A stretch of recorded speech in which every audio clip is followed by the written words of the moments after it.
کس کے حق میں دیتے ہیں، اور یہی فیصلہ کن دن ہوگا 8 فروری کا۔ اور جہاں تک اس فیصلے کے حوالے سے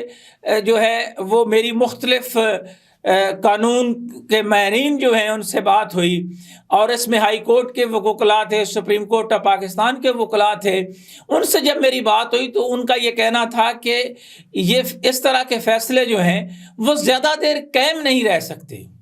اب یہ تو ہائی کورٹ اور سپریم کورٹ میں جب اپیل آئے گی، ٹرائل ہوگا تو پتہ چل جائے گا کہ کس طرح یہ فیصلے قائم رہتے ہیں یا نہیں رہتے۔ لیکن اس میں بہرحال جو بھی قانون کا طالب علم ہے وہ یہ سوال ضرور کر رہا ہے کہ جس تیزی کے ساتھ یہ فیصلہ سنایا گیا، اگر اس میں ان کے وکلاء کو بھی سن لیا جاتا،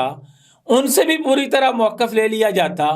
اور کل رات گئے تک جو عدالت لگائے گئی اتنے لمبے ٹائم کے لیے اور پھر اچانک سزا سنا دی گئی، تو یہ جو ٹرائل کورٹ کے حوالے سے جیل کے اندر جو ہے وہ مسلسل سماعت کا جاری رکھنا، ہائی کورٹ کا بھی ایک اس پہ فیصلہ آیا ہوا ہے، سپریم کورٹ کے بھی فیصلے ہیں کہ فیئر ٹرائل کا حق جو ہے وہ 1973 کے آئین کے مطابق ہر شہری کا بنیادی حق ہے،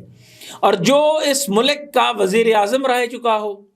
اور ایک وزیر خارجہ رہ چکا ہو، ان کا بھی اسی طرح بنیادی حق ہے کہ فیئر ٹرائل کا موقع انہیں ملنا چاہیے۔ اور فیئر ٹرائل جو ہے وہ جیل کے اندر نہیں ہو سکتا، فیئر ٹرائل کے لیے ضروری ہے کہ وہ ٹرائل جو ہے وہ عدالتوں میں ہو، یعنی اسلام آباد ہائی کورٹ میں ہو، اسپیشل جج کے پاس ہو، سپریم کورٹ آف پاکستان میں ہو۔ یہ اس طرح کے فیصلوں سے عدلیہ کے اوپر بھی ایک کویسچن مارک ہے۔ میں بڑے احترام کے ساتھ اپنے honourable chief justice of Pakistan جناب قاضی فائز عیسیٰ صاحب، جو اس وقت جو ہے وہ کہہ رہے تھے کہ جی میڈیا اس طرح جو ہے وہ کیوں کر رہا ہے، اور میڈیا یعنی میڈیا والے تو جو ہیں وہ تو بیچارے وہیں لکھیں گے نا جو کچھ اس ملک میں ہو رہا ہے۔ میڈیا یہ تو نہیں کہہ سکتا کہ جناب اگر ملک میں گوبھی کے پھول اگ رہے ہیں تو میڈیا کہے نہیں گلاب کے پھول ہیں، تو وہ تو گوبھی کے پھول ہی لکھے گا۔ میڈیا پہ تو ہر کوئی غصہ کرتا ہے، سیاستدان بھی میڈیا پہ غصہ نکالتا ہے، عدلیہ کی جانب سے بھی میڈیا کو سننا پڑتا ہے، باتیں کی جاتی ہیں کہ جناب دیکھیں میڈیا اس طرح کر رہا ہے۔ بھئی بات یہ ہے کہ یہ وہ ہوتی ہے کہ جناب جس طرح وہ کہتے ہیں نا کہ جو بھی طاقتور ہوتا ہے اس کا سارا زور میڈیا پہ آ جاتا ہے کہ میڈیا جی ایسے کر رہا ہے۔ بھئی میڈیا کے حوالے سے اگر کسی سے کچھ اختلاف ہے کسی بھی شخص سے، یا جس نے کوئی تھوڑا غلط بھی لکھا ہے، تو اس کو جناب آپ کورٹ میں لے جائیں، اس کو کہیں کہ بھئی اس کے مصدقہ ثبوت دیں۔ جس طرح میری اپنی کوشش ہوتی ہے، میں تو مصدقہ ثبوتوں کے بغیر جو ہے وہ بات نہیں کرتا، اسی طرح میں میڈیا کے دوستوں کو بھی ہمیشہ کہتا ہوں کہ یار مصدقہ ثبوتوں کے ساتھ جو ہے وہ بات کیا کریں، کیونکہ کورٹ میں اگر آپ کو پریزنٹ کرنا پڑے، کورٹ جو ہے وہ گپ شپ پہ تو یقین نہیں رکھتا، وہاں آپ جو ہے وہ مصدقہ ثبوت سامنے رکھ سکیں کہ جناب یہ دیکھیں یہ وہ ایویڈنسز ہیں جن کی بنیاد پہ میں بات کر رہا تھا۔ اور جہاں تک فریڈم آف پریس کی بات ہے تو میڈیاز کی بھی کچھ فریڈم آف پریس جو ہے وہ میڈیا کو بھی دیے گئے ہیں، ان پر کتنا عمل درآمد ہو رہا ہے۔ میڈیا کے عام جو ورکرز ہیں، کارکن ہیں، کورٹ رپورٹرز ہیں،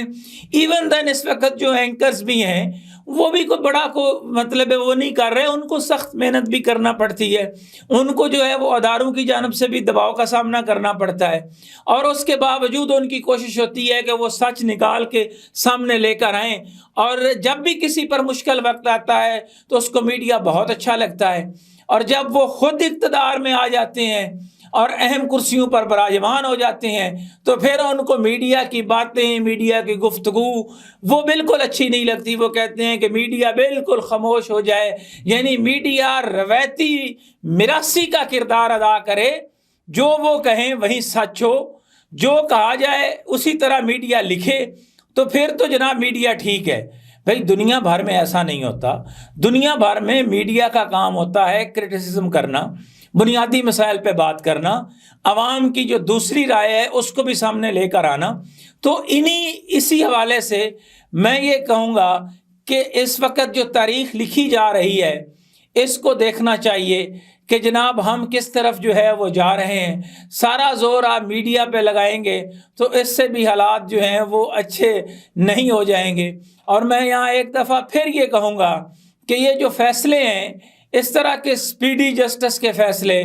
وہ اگر اپنی جگہ پہ نہیں ٹھہریں گے مستقبل میں یا نہیں ٹھہر سکیں گے تو اس کی ذمہ داری تو ان قانونی کاریگروں پر عائد ہوتی ہے نا، جنہوں نے اس صورتحال میں یہ کہا ہے کہ جناب ایسا کریں گے تو کام بالکل ٹھیک ہو جائے گا. اور آخر میں ساتھ ہی